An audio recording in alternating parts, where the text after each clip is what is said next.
Assalamualaikum warahmatullahi wabarakatuh. Welcome back to my channel, sahabatku semua. Semoga kita selalu dalam keadaan sehat walafiat dan selalu dalam lindungan Allah Subhanahu wa taala. Dan kali ini sesuai janji saya dengan beberapa sahabat yang meminta untuk saya membuat konten, yaitu tentang syarat-syarat perjalanan pulang ya, terutama dari Hong Kong ya. Ini yang saya alamin sendiri, makanya saya bikin konten karena memang ada temen yang meminta. Jadi untuk sekarang itu kan peraturan pemerintah untuk PCR sendiri harus 48 jam ya. Kalau dulu kan 72 jam, sekarang 48 jam. Dan kalau yang ikut PCR di instansi pemerintahan kan nggak bisa sehari maksudnya pagi kita tes, sore keluar hasil ya, harus 24 jam. Dan bikin sendiri jadwalnya supaya saat kita terbang itu masih di bawah 48 jam ya teman-teman. Nah, ini persyaratan yang dari Hong Kong ya. Kalau sudah kita sampai di Jakarta, kita sudah turun dari pesawat, nanti kita diantar ke tempat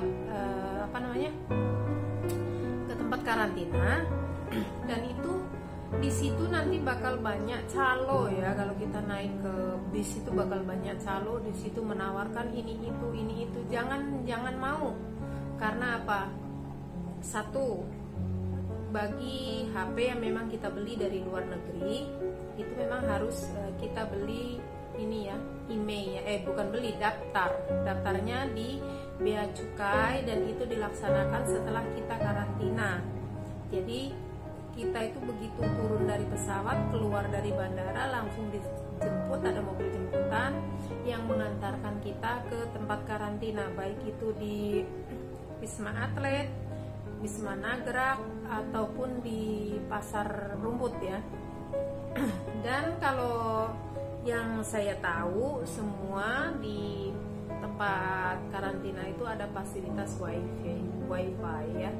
Jadi buat yang ini, kemungkinan kalau yang HP memang dari Indonesia bisa langsung dipakai ya. Tapi kalau yang bawa dari luar negeri, punya saya itu dua-duanya Xiaomi ya, nggak bisa, langsung hilang sinyal. Dan itu bisa aktif lagi setelah kita daftar email ya. Jadi kalau kita naik bus, di situ banyak nanti yang menawarkan SIM card dengan harga 150.000. Jangan mau, jangan dibeli. Karena percuma, kalau kita nggak segera daftar juga itu akan hangus. Karena saya waktu itu malah dikasih sama teman sekamar saya, karena dia punya banyak stok ya, dia bawa memang karena dia kan dia kan bisnis ke Turki, dan dia memilih untuk dikarantina bersama kami. Biasanya dia ke hotel, tapi itu enggak, katanya pengen di Wisma aja. Ya udah. Nah, setelah kita sampai di Wisma, nanti kita melakukan PCR lagi. Di situ begitu kita datang, sebelum kita masuk ke kamar masing-masing, dilakukan PCR. Bagi yang negatif ya tetap menjalani sesuai prosedur di situ. Yang udah nggak tahu kalau peraturan bulan April nanti berubah lagi ya. Kalau peraturannya masih berlaku sekarang, yang sudah PCR, yang sudah vaksin 3 kali itu hanya 3-5 hari karantina. 3 hari ya, 3-5 hari. Ada yang 3 hari, ada yang 5 hari. Kemungkinan kalau yang sudah booster ini cuma 3 hari ya. Tapi kalau yang baru 1 kali vaksin ataupun belum sama sekali, itu karantina 7 hari ya. Yang saya alami sendiri, saya baru vaksin sekali dan saya di karantina 7 hari. Nah, bagi teman-teman yang bawa bagasi banyak ini, istilahnya 40 kilo atau berapa, bisa dibawa semua ke karantina ya, bisa dibawa. Yang penting jangan senjata tajam, minuman keras. Kalaupun bawa senjata tajam dan minuman keras, sebelum kita menaik ke kamar dititipin sama ini, sama di situ kan dijaga sama tentara, bisa dititipin, nanti setelah kita keluar karantina bisa diambil. Nah, buat teman-teman yang di situ bawanya bagasi lebih, dan kita domestik penerbangan itu kan paling banyak kan 20 kilo ya. Selebihnya nanti setelah kita keluar karantina, kita bisa paketin minta tolong, dan jangan naik travel ya. Saya kasih tahu buat teman-teman, jangan naik travel, pilih aja Grab. Nah, minta dipesenin Grab aja sama yang jaga. Nanti setelah ini kalau Grab itu harga lebih terjangkau dan tidak tidak ngetok semaunya ya. Tapi kalau travel kebanyakan memanfaatkan kita ya, jadi harga semena-mena mereka gitu, diperhatiin banget. Terus kalau di bandara sendiri kalau kita seandainya mau naik, mau pindah ke terminal ya, kita dari terminal 2 ke terminal 3, jangan sekali-kali mendekat dengan travel ya. Naik aja shuttle bus yang gratis, karena di situ akan dimakan oleh para supir-supir travel. Itu pasti akan dikentel semaunya harganya gitu ya teman-teman. Nah, setelah kita keluar dari karantina, kita menjalani karantina itu sesuai dengan volume vaksin kita. Setelah itu nanti kita akan di VCR lagi. Itu datangnya tengah malam, kadang jam 2, kadang jam 3, kadang jam 1, ada yang subuh juga gitu ya. Nanti kita akan dibangunin, dan jangan heran, jangan kaget karena yang jaga di situ tentara. Jadi kita di saat ngasih makan pun mereka gedor-gedornya dengan keras ya, seperti kayak kita latihan militer gitu ya. Jadi buat teman-teman yang sabar dan ingat, jangan terlalu banyak pikiran, jangan suka ngelamun ya teman-teman ya, karena kita di situ itu benar-benar dalam kondisi yang pokoknya perjuangan ya. Namanya kita di karantina itu pasti kayak perjuangan banget.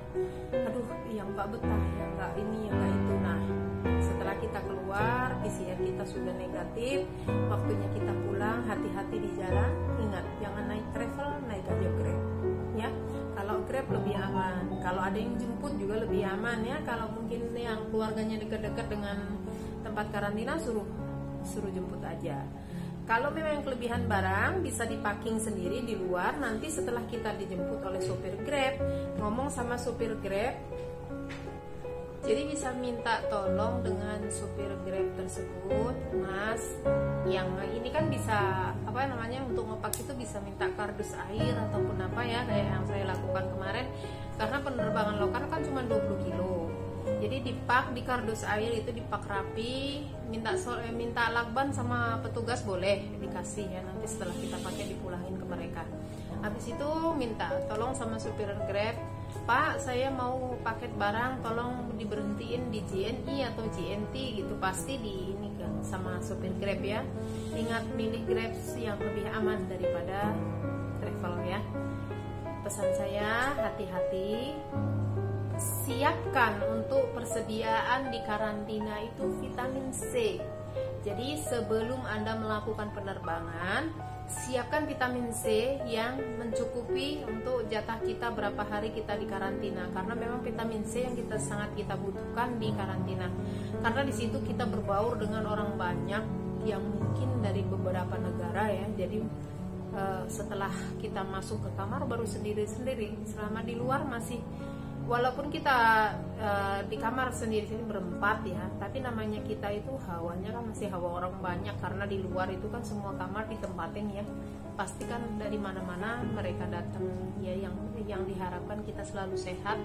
Cuman sedia payung sebelum hujan itu lebih bagus daripada kita sudah kehujanan baru cari-cari payung, basah duluan ya. Vitamin C disediain. Terus kalau bagi yang suka minum kopi, bawa, biar nggak usah beli karena harganya di situ mahal banget. Di karantina itu ada kantin, cuman apa-apa mahal. Kalau kita bawa persiapan sendiri, insya Allah kan kita akan lebih aman, nggak usah jajan di situ. Jadi uang akan utuh ya. Terus setelah itu, setelah kita nyampe di bandara, bagi yang masih terbang kemana, check in dulu nggak apa-apa. Nanti kita langsung masuk ke lantai 2. Di lantai 2 kita ini masuk di bea cukai. Di situ tinggal kita daftarin email. Selama HP kita tidak bernilai tinggi di atas 7 juta, daftar email itu gratis. Dan jangan dengarkan simpang siur berita dari orang-orang lain, karena ini yang saya alamin sendiri di perjalanan saya. Makanya saya bisa bercerita sama teman-teman dan semoga bermanfaat buat teman-teman ya. Ingat, siapkan perbekalan Anda untuk waktu di karantina. Jadi supaya kita sehat selalu ya. Yang jelas stok vitamin C ya, ditaruh di koper atau di tas yang dibawa di ini kabin ya, nggak apa-apa. Yang penting aman. Terus nanti kita jatah dapat pagi itu snack sama nasi, siang nasi, sore juga nasi ya. Jaga kesehatan, jaga kebersihan, dan gunakan uang seperlunya saja karena di luar masih banyak yang kita perlukan ya. Nah kalau yang naik Grab itu, kalau dari Nagrak ya, karena saya dari Nagrak itu habis 190, itu orang dua, kita pakai orang dua. Kalau Grab kan kita mobil satu kita sewa sendiri, jadi bebas dipakai orang dua ke orang ini. Kalau travel kan dihitung per orang ya, makanya lebih irit kalau pakai Grab. Usahakan pakai Grab, jangan pakai travel. Kalau punya keluarga yang dekat, suruh aja jemput keluarganya, nanti bisa kita naik kendaraan umum gitu ya. Kalau untuk pendaftaran IMEI mungkin di bea cukai daerah juga bisa kemungkinan. Tapi kalau saya kemarin langsung di bandara dan satu orang itu jatahnya 2 HP. Kalau kita bawa lebih dari 2 HP bisa dititipin sama temen yang hanya bawa HP 1, bisa didaftarin ya. Semoga informasi ini bermanfaat buat teman-teman, dan mohon maaf bila ada kekurangan dan kesalahan saya, karena saya hanya manusia biasa. Mungkin di saat saya menyampaikan ada yang